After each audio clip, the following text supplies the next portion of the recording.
오늘 하나님께서 우리에게 주시는 말씀은 신약성경 요한복음 15장 16절 말씀입니다. 신약 174쪽입니다.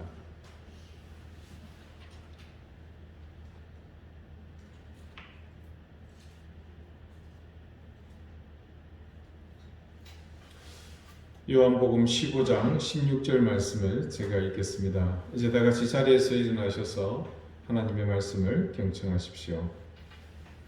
너희가 나를 택한 것이 아니요 내가 너희를 택하여 세웠나니 이는 너희로 가서 열매를 맺게 하고 또 너희 열매가 항상 있게 하여 내 이름으로 아버지께 무엇을 구하든지 다 받게 하려 함이라. 아멘. 자리에 앉으시기 바랍니다. 하나님께서 이 말씀으로 우리에게 은혜 주시기를 원합니다. 내가 너희를 택하여 라는 제목으로 오늘 하나님의 말씀을 여러분에게 전합니다. 연초부터 우리는 무엇을 믿을 것인가에 대해 지금 깊이 함께 고민하고 있습니다. 그리고 매주 우리는 반드시 알고 넘어가야 할, 우리가 믿어야 할 믿음의 대상인, 믿어야 할 그 실체에 대해서 그리고 주제에 대해서 또다시 하나하나 짚어가려고 합니다. 그런데 오늘은 그것과 관련하여 다른 한 가지 중요한 사실을 또 점검하고자 합니다. 그것은 내가 왜 믿는가라는 질문입니다. 이 질문은 어떤 경험을 통해 내가 하나님을 알게 되었는가를 묻는 그런 말이기도 합니다. 한 목사님이 자신의 전서에서 이런 흥미있는 이야기를 합니다. 그분은 목사가 나는 왜 믿는가라는 주제로 자신의 신앙을 고백할 때면 사람들은 별다른 기대를 하지 않을 것이라는 겁니다. 그 이유를 두 가지로 꼽는데, 첫 번째는 대부분 사람들은 모두 목사가 믿는 게 당연하지 라는 생각 때문이라고 합니다. 아마 여러분도 같은 생각이실 겁니다. 다른 사람도 아니고 목사에게서 그건 당연한 겁니다. 대신 어떤 유명한 저명한 사람이 믿게 되었다면 이야기는 달라지겠죠. 가령 지금 한참 최고 인기 절정을 달리고 있는 한 아이돌 가수가 어느 날 갑자기 자신이 하나님을 만났다고 울면서 고백했다고 해봅시다. 그 여파가 놀랍지 않겠습니까? 한때 우리나라 최고의 지성 중 한 사람으로 꼽는 이어령 교수의 회심 사건은 굉장히 사회에 던지는 파장이 컸습니다. 특히 세상의 지성인들에게 큰 자극이 되었죠.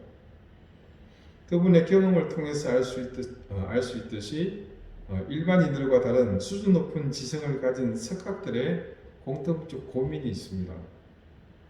자신의 내면에 있는 깊은 고독을 채우지 못하는 한계를 경험한다는 사실이죠. 왜냐하면 인간의 지식이라는 것은 한계가 있기 때문입니다. 지적 충만이 단계에 이른 분들은 그 한계를 뛰어넘을 수 없는 절대적인 존재를 향한 갈망이 반드시 뒤따르게 됩니다. 이어령 교수도 그 정체를 알 수 없는 깊은 고독감, 그 옛날 철학의 거성들이 느꼈던 내면의 깊은 고독을 해결할 길을 찾아 몸부림쳐왔던 기억을 지성에서 영성으로라는 자신의 그 저서에 기록해 놓은 것을 엿볼 수 있었습니다.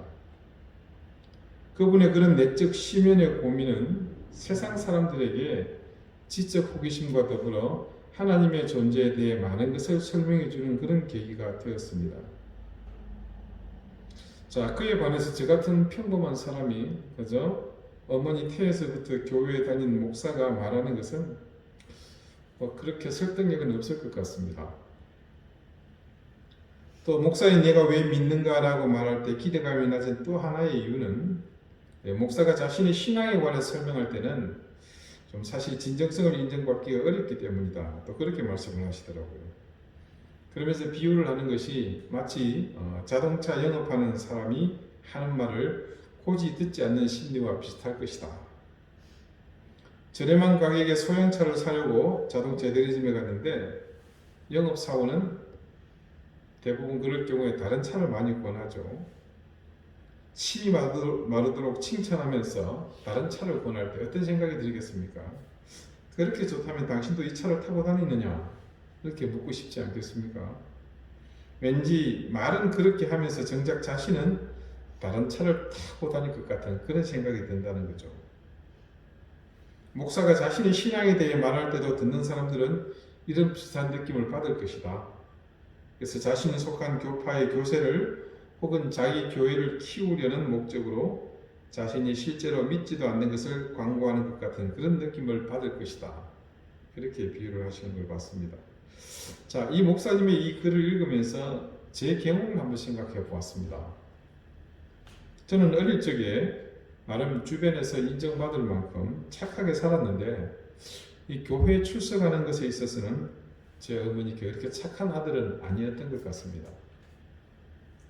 교회 간다고 말하면서 도망다니고 또 가서도 정말 구원의 확신이 있어서 열정적으로 신앙생활을 하는 그런 어린이는 아니었습니다. 제 영적 이력에 있어서 내가 왜 믿는가를 생각했던 제일 처음이라고 생각하는 때는 중학교 1학년 때였던 것 같습니다. 1980년입니다. 그때는 한국 교회에 있어서 기념비적인 해였죠. 여러분 혹시 기억하실지 모르겠습니다만 그때 처음으로 텔레비전 방송을 통해 기독교 대집회 행사를 광고하는 일이 있었습니다. 광고 카피는 단순했습니다. 유명 연예인들이 차례로 얼굴이 나오면서 나는 찾았네, 나는 찾았네. 아마 오래 신앙생활 하신 분들은 기억하실 겁니다. 1974년에 엑스폴로 74를 필두로 한국교회 대부흥의 역사가 시작이 되죠. 그리고 그로부터 6년 후 다시 1980년에 여의도에서 수백만이 모이는 대형 집회가 열렸습니다. 그때도 강사는 그 유명한 부흥사였던 미국의 빌리 그레엄 목사였습니다. 그때 1980년 제가 딱 중학교 1학년 때였습니다. 제 어머니가 그 집회를 다녀오셔서 더욱 믿음이 뜨거워지셨던 것으로 기억합니다. 그 당시 여름 방학 때 서울에서 은혜 받고 오신 어머니의 기세에 눌려가지고 제가 처음으로 중고등부 여름 수련회에 참여했습니다. 그때는 수양회라고 불렀습니다.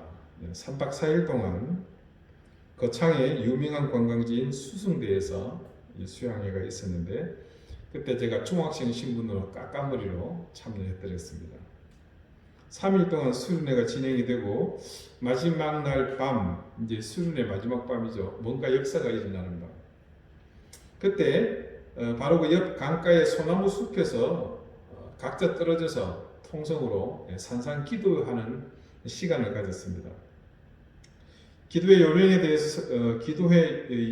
대해서 설명하시던 선생님 이야기가 지금도 생생합니다. 자, 다들 소나무를 붙잡고 목이 쉬도록 큰 소리로 기도하면서 그 소나무 뿌리를 뽑자고 했습니다. 지금 들으면 큰일 날 소리죠. 그만큼 간절하게 소리 질러서 기도하자는 말이었습니다. 하지만 저는 어린 나이에 생경한 이 경험 때문에 많이 어색했습니다.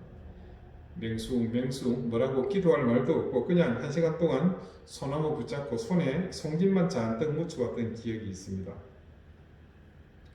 자, 그렇게 각자 흩어져서 얼마 시간이 지났을까 다시 이제 모이라고 해서 모였습니다. 근데 그때 중학교 3학년 한 형이 기도하면서 아마 은혜를 많이 받았대나 뭐래나 그러더니 앞에 나와서 막 자기가 경험한 걸 얘기를 합니다. 소위 간증을 한 거죠. 무슨 얘기를 한 것 같은데 기억은 없고 단지 끝에 막 너무 이렇게 업돼서 자, 제가 여러분 할렐루야 하면 여러분 아멘 하십시오. 믿습니까? 하면 아멘 하십시오. 그래서 따라서 아멘 했던 기억은 있습니다. 그런데 저는 그때 이 밤에 그곳에서 소나무 잡고 기도할 때에 이 어깨 위에 벌레가 와서 저를 물었나 봅니다. 나중에 집에 와서 보니까 이 어깨 쪽 피부가 빨갛게 부었고요. 그 다음날에 이 막 수포들이 생기는 겁니다. 며칠 동안 꽤 아팠던 기억밖에는 없어요. 근데 그렇게 수련회 마치고 이제 그 다음 첫 주일에 교회 갔는데 어머니 친구분들이 제게 무턱대고 하시는 말이 우리 장원이 이번 수련회 때 수양회 때 그렇게 은혜를 많이 받았다면서 하시면서 마구 저를 칭찬해 주시는 게 아닙니까? 한 분이 아니고 여러분이 그렇게 얘기를 하시니까 괜히 어깨가 우쭐해졌습니다. 지금 와서 생각해 보니까 부모님이 교회 다니지 않는 그 은혜 받은 형 이야기가 전해지는 과정에서 제 얘기로 와전이 되었는지 아니면 그 형이 은혜 받았다는 사건을 저도 함께 묻혀서 그렇게 된 건지는 모르겠습니다. 뭐 전후 사정이 어찌되었건 초등학교 때는 그저 주일학교에서 말씀만 부리던 제가 중학생이 되어서 철이 들고 은혜 받았다는 그런 프레임이 만들어지니까 별로 기분 나쁘지 않았고 그 후로 저는 그냥 그 분위기에 편성해서 교회에서 그런 학생으로 서서히 제 위치를 굳혀가게 되었습니다. 자, 그런 일도 있고 그 수련회 이후 처음으로 저녁 시간에 모이는 평일 저녁에 중고등부 예배에 참석하게 되었습니다. 그러니까 그 여름 이전까지는 제가 한 번도 가지를 못했던 거죠. 왜냐하면 우리 집에서 걸어서 무려 1시간을 가야 그 교회에 갈 수가 있었습니다. 차가 있던 것도 아니고요. 시내도 아니고 이제 시골길, 또 자갈길을 그 신장로를 걸어서 가야 됩니다. 그래서 어린 나이에 목요일 밤 7시였거든요. 그렇게 가는 것은 힘든 일이었습니다. 자, 그런데 이런 일이 있고 난 후에 처음으로 굳은 결심을 하고 갔습니다. 그런데 때마침 비가 추적 내립니다. 그렇게 1시간을 가야 한다 생각하니 어린 나이인데도 처량하다는 생각이 들었습니다. 조금 그렇게 가는데 뒤에서 때마침 오토바이 한 대가 오고 있습니다. 그런데 그때 무슨 생각이 했는지 처음으로 이런 기도를 했습니다. 하나님, 저 오토바이가 저를 좀 태워가게 해주십시오. 제가 다른 데 가는 것도 아니고 예배드리러 가는데. 자, 여러분도 짐작하시겠지만 이 기도는 상당히 조건부조의 기도죠. 만약에 태워주지 않으면 다시 집으로 돌아갈 수도 있으니 하나님 참고해 주십시오. 라는 그런 의도를 담고 있는 불경한 기도였습니다. 잠시 그 기도가 끝나자 오토바이는 바로 뒤로 오더니 그냥 휙 지나가 버립니다. 그렇지.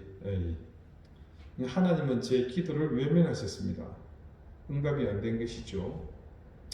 그래도 이왕 나온 거 저는 교회 가기로 마음먹고 저를 칭찬해 주시던 그분들을 실망시켜서는 안 된다는 생각으로 걸음을 계속 갔습니다. 그런데 그 생각이 수초간 찰나에 일어났던 생각인데 그 지나갔던 앞서가던 오토바이가 갑자기 저 앞에서 멈추는 겁니다. 그러더니 뒤를 돌아보더니 뒤에 탈래하는 게 아닙니까? 그때 난생 처음으로 기도 응답이라는 것을 체험했습니다. 그날 처음으로 참석했던 중고등부 예배 때 제가 속한 그 분반의 담임 선생님이 이름도 안 잊어버려요. 전성실 선생님입니다. 지금은 이제 전도사가 되었습니다. 신학교로 보자면 이제 후배가 된 거죠. 그분이 이런 말을 하시는 겁니다. 임장원 부르길래 네 했더니 비 오는 날도 나왔으니까 앞으로 맑은 날에는 더 잘 나오겠네.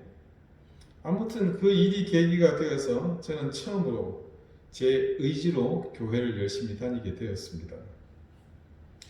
그런데 저의 그런 경험은 또 그런 열심은 그리 오래 가지 못했습니다. 제 속에 있는 신앙의 열심을 내지 말라는 악한 생각이 하나님의 자녀로 살아야겠다는 생각보다 성장 속도가 빨랐기 때문입니다. 주일 아침마다 어머니는 분주했습니다. 성가대 대원이기 때문에 10시 전에는 출발을 해야 합니다. 그래야 연습에 참석할 수 있기 때문이죠. 그때 저는 자전거가 있었습니다. 그래서 자전거로 20분만 달리면 교회 갈 수 있거든요. 그래서 교회 출석하기가 한결 수월해지기는 했습니다.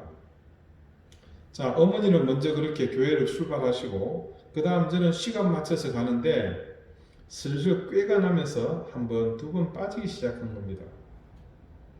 처음에는 어머니께 참석했다고 거짓말하다가 나중에는 들키고 말았죠. 그리고 그 이후에는 어머니의 감시는 한층 더 강화되었습니다. 자, 먼저 교회에 가시면서 다짐에 또 다짐을 하셨고 연습하시는 도중에도 집으로 전화를 하셔서 내가 참석을 강요하셨습니다. 그러다가 어느 순간에는 연습 중에 하시는 전화를 안 받습니다. 시간이 10시 40분쯤 되면 제가 이제 이미 출발해야 되잖아요. 핸드폰도 아니고 집에 있는 전화니까 안 받으면 이 녀석이 교회 갔구나. 네, 그렇게 되거든요. 그래서 전화를 안 받으니까 난 출발한 셈이 되는 겁니다. 그 시간에 저는 방에 누워서 텔레비전에 당시 변홍전 아나운서가 진행하는 MBC 명랑운동회를 열심히 시청하고 있습니다. 그 잘 나가던 연예인들이 쭉 나와서 그 문화체육관 안에서 운동회를 하는 겁니다. 굉장히 재밌었거든요. 그렇게 조금씩 교회와 멀어지기 시작하면서 제가 진주로 고등학교 유학을 떠나게 되고 어머니를 떠나 하숙을 하면서 교회도 함께 떠나게 되었습니다. 그러다가 고등학교 2학년을 마치고 봄방학 때로 기억을 합니다. 고향 교회에서 서울의 모 교회 목사님을 모시고 학생을 대상으로 한 부흥회를 개최한 적이 있습니다. 그때 제가 우여곡절 끝에 집에 와서 이 집회의 3일을 꼬박 참석하게 됐습니다. 새벽기도, 낮 성경 공부, 저녁 집회까지. 그 부흥회의 강의 내용을 전부 기억하지는 못합니다. 하지만 지금 또렷하게 기억하고 있는 내용이 있습니다. 그 목사님이 칠판에 뭔가 이렇게 판서를 하시면서 이렇게 강의를 예전에 그렇게 많이 했죠. 그때 기억에 큰 원을 하나 그리셨어요. 그리고 그 안에다가 몇 가지 조그만 몇 개의 원을 그리시면서 이 조그만 원들이 각 나라라고 말씀을 하시더라고요. 자, 이 나라에 왕이 있고 왕의 자녀를 뭐라고 부르냐? 왕자, 여자애는 공주. 그렇죠? 근데 우리 하나님은 이런 나라들이 모여 있는 이 지구, 그리고 이 지구가 포함된 이 넓은 우주의 왕이세요. 자, 그러면 이 하나님의 자녀인 우리는 뭐라고 불러야 되죠? 왕자, 공주라고 부르기는 너무 이게 좀 수준이 낮은 것 같고, 이래 하더니 그분이 하시는 말씀이 황자와 공주입니다. 이렇게 얘기를 하시더라고요. 그래서 제 기억 속에 그분이 말씀하셨던 이 황자와 공주, 자, 여러분 무슨 의미로 그분이 그렇게 말씀하셨는지 짐작을 하시겠죠. 우리가 세상 나라 왕의 자녀들보다 훨씬 더 귀하다는 의미를 그렇게 말씀하신 겁니다. 그때 저는 그 사실이 그렇게 놀랍거나 신기하거나 그래서 아주 기분이 좋았다거나 그랬던 것은 아닌데 그 내용이 머릿속에서 지워지지 않았습니다. 그러니까 지금도 제가 생생하게 기억을 하죠. 자, 그리고 고3이 되었는데 그때 고등학교 내내 다니지 않았던 교회를 이 수련회 이후에 조금씩 나가려는 마음이 생겼습니다. 자, 고3이 되니까 그 무렵 어머니는 수험생 자녀 덕분에 신앙이 더욱 좋아지는 피치 못할 사정이 생기셨습니다. 근데 참 희한했던 것이 제가 다닌 고등학교는 그 당시 전국의 손꼽는 명문이었습니다. 한 해 서울대학교에 60명도 넣기도 하고 40명도 넣기도 하고 근데 대단한 학교죠. 물론 저와는 관계없습니다만. 그래서 학교 선생님들은 학생들 입시시키는 무슨 훈련소의 조교 같았습니다. 소위 서울대, 고대, 연대가 아니면 대학도 아니고 그런 대학에 들어가지 못하면 인생 자체를 실패한 사람으로 그렇게 선생님들이 학생을 취급했었습니다. 그때 고3이 되자 입시 담당하던 선생님들이 이구동성으로 하는 말이 있었습니다. 교회 다니는 애들이 주일에 교회 가고 공부 안 해서 실패한 사례들을 예외 없이 한 분씩 얘기를 하는 겁니다. 가령 전교 석차 10등 안에 드는 암흑의 선배가 있었는데 당연히 서울대 갈 줄 알았는데 주일에 교회 열심히 다니느라 서울대 갈 성적으로 연대 고대밖에 못 갔다 하면서 주일에 교회 가지 말고 올 1년 동안은 무조건 공부만 해라 라는 겁니다. 자, 교회 다니는 선배들이 진학률이 높지 못해서 애먼 후배들이 고생하게 되었습니다. 그런 분위기에서 머리는 좋은 것 같은데 성적이 안 좋은 제가 교회 가는 것이 가능했겠습니까? 그런데 이전에는 그러지 않았는데 그때는 주일에 교회 못 가는 게 참 마음이 아팠습니다. 왜냐하면 그때는 이 입시 진학률 높이느라 주일도 학교 등교를 시켜서 자율학습을 강제로 시켰습니다. 그나마 주일 저녁에는 이 자율학습이 없었기 때문에 주일 저녁 예배에는 참여할 수 있었습니다. 근데 그 시간이 제게는 참 소중했습니다. 여하튼 그렇게 고3을 보내고 저는 대학 입시에 실패했습니다. 부산 이모집에서 재수를 하는데 당시 저는 이모집 누나와 동생이 출석하던 부산 양정동 소재 양정교회에 출석하면서 재수 생활을 시작합니다. 학원에 가는 제 가방 안에는 두꺼운 성경책이 들어있었고 입시 준비하는 동안 처음으로 저는 성경을 일독하게 됩니다. 그리고 주일에는 교회에 당연히 출석해서 청년부에서 열심히 성경 공부도 하게 되었습니다. 근데 그때 주일 성경 공부의 과목이 로마서였습니다. 2시간 가까이 진행되는 이 성경 공부가 사실 참 지루했습니다. 정말 지루했습니다. 진짜 따분했습니다.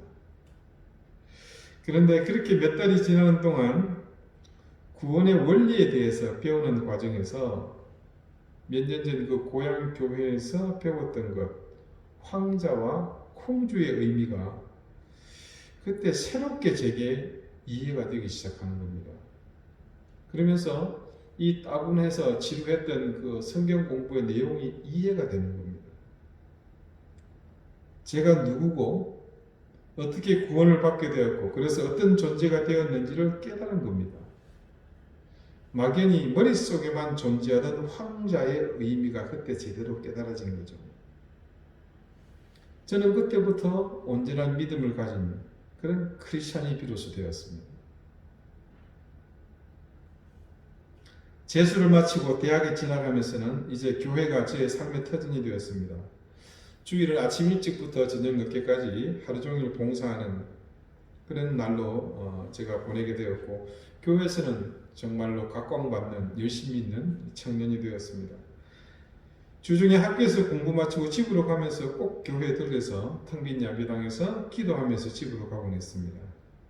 그렇게 1년을 다니고 군에 입대를 하게 됩니다.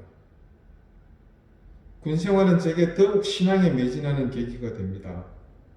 훈련소에서 앞장서서 신앙 지도를 하는 역할을 하기도 했고요.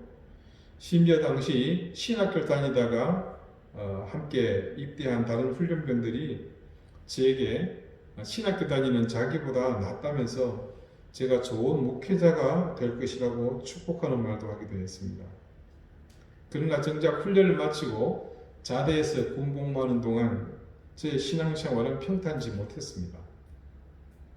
교회 가는 것을 노골적으로 방해하는 고참들의 압력이 실존했기 때문입니다. 그래도 힘든 과정이었지만 나름 신앙생활을 이어갔습니다. 자, 그러다가 마지막 휴가를 나와서 가정 예배를 드리는데 그때 어머니는 제게 의미심장한 말씀을 하십니다. 그 말씀은 제게는 상의 없이 하나님께 자기 아들인 저를 목사로 헌신시키겠다는 서원을 하셨다는 말입니다. 시체말로 아들을 하나님께 바쳤다 이거죠. 내 거라 이겁니다. 그런 고백이 어머니에게서 나오게 된 것도 사실 우연이 아니었습니다. 구약 사사기에 사사 입다가 자신의 딸을 하나님께 번제물로 바친 사건이 있었죠. 참 얼토당토 않은 서원을 한 내용인데 그게 그날 가정예배의 그 큐티집의 본문이었습니다. 그 내용의 말씀을 함께 있는 도중에 양심의 가책을 느낀 어머니가 제게 울면서 자수를 하셨습니다. 여러분, 그 순간 제가 깨달은 것이 있습니다.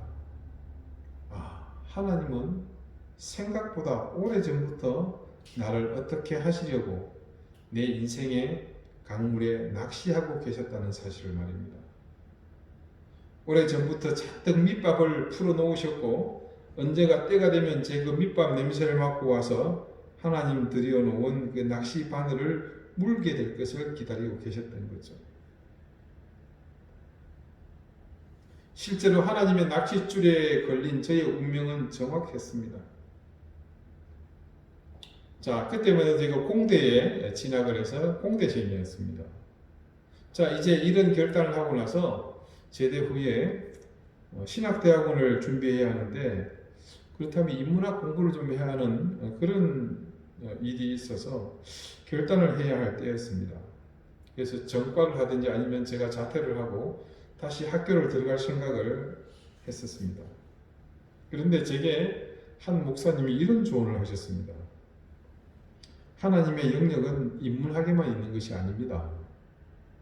오히려 자연과학 분야에서 더욱 하나님의 존재는 확인되고 증명되어야 할 일입니다. 그러니 형제는 하던 공부를 마저 하고 신학대학원에 진학하세요. 그리고 이미 여러분에게 제가 수차례 성경 공부를 통해서 말씀드린 적이 있습니다만, 제가 졸업한 우리 교단의 신학대학원은, 장로의 신학대학교 신학대학원은 1990년대 당시 정말로 합격하기 너무 어려운 곳이었습니다. 재수, 삼수는 예사로 했고요.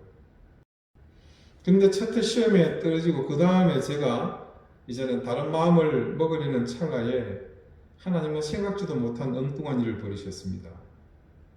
그 입학하기 어려운 학교의 입학 정원을 무려 30%를 늘리신 겁니다.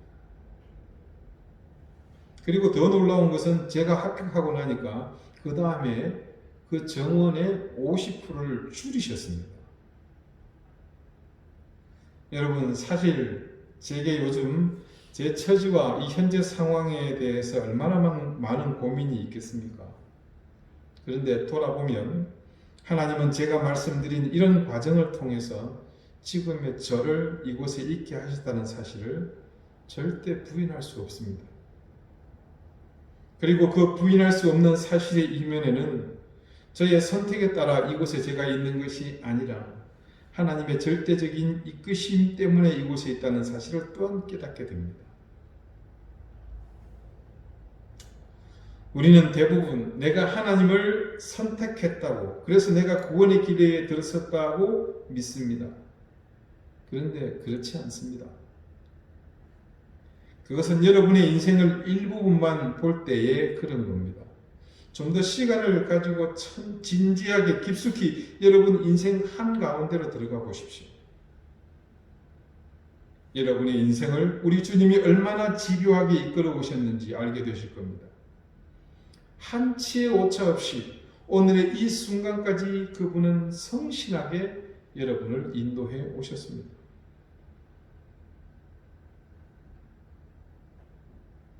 내가 왜 믿는가? 무엇을 믿을 것인지 그 사실에 대해 고민하기 전에 우리가 먼저 이 사실에 깊이 잠겨 봅시다. 나는 왜 믿는가? 너희가 나를 택한 것이 아니요 내가 너희를 택하여 세웠나니.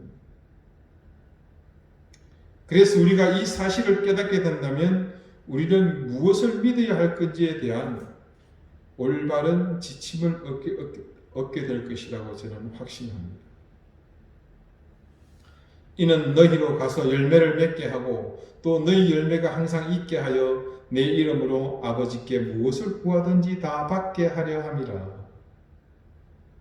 주님이 우리를 먼저 택하신 이유가 이어져 나오는 말씀에 증거되어 있는 것처럼 여러분의 인생이 하나님으로부터 이런 복을 누리게 하시기 위함이었습니다.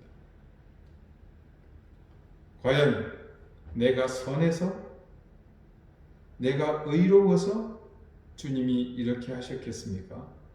절대 그렇지 않습니다.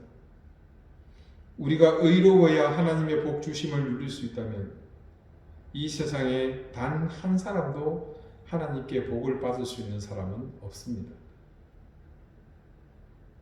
오로지 주님의 일방적인 선택이 선행되었을 뿐입니다. 여러분, 우리가 이 한 해 무엇을 믿어야 할 것인가? 그 사실을 확인하고 탐구하기에 앞서 이 사실 앞에 먼저 우리가 감사하고 감격하면서 하나님을 향해 엎드리십시다. 여러분이 주님의 선택을 먼저 받았고 그리고 구원의 길에 참여하게 되었다는 사실을 깨달음으로 우리에게 열어주시는 믿음의 구체적인 과정들을 분명하게 숙지합시다. 그때 우리는 올바른 믿음을 통해 그 시작에서부터 올바른 선택을 하게 될 것입니다. 그리고 그 선택으로 우리는 바른 신앙을 견지하게 되므로 참다운 것을 믿게 될 것이며, 그래서 흔들림 없는 신실한 신앙인으로 우리는 살 수 있게 될 것입니다. 기도드리시겠습니다. 하나님, 우리가 무엇을 믿고 살아야 할지 2021년에는 진지한 질문으로부터 시작했습니다. 매주일 우리가 생각하는 모든 현장에서 우리의 믿음이 얼마나 큰 허구 속에 있었는지를 깨달았습니다. 오늘도 우리는 우리가 어떻게 하나님의 자녀가 되었는지, 그리고 내가 왜 믿게 되었는지를 말씀 속에서 깨닫게 되었습니다. 전적인 주님의 이끄심이 선행했음을 깨닫고 그 부르심에 합당한 삶을 이 시간 새롭게 결단하게 되었습니다. 주님께서 나를 먼저 택하셨음을 단 한순간도 망각하지 않게 해주십시오. 그리고 그 기업으로 확고하고 흔들림 없는 믿음을 소유하게 해 주십시오. 예수 그리스도 이름으로 기도드립니다. 아멘.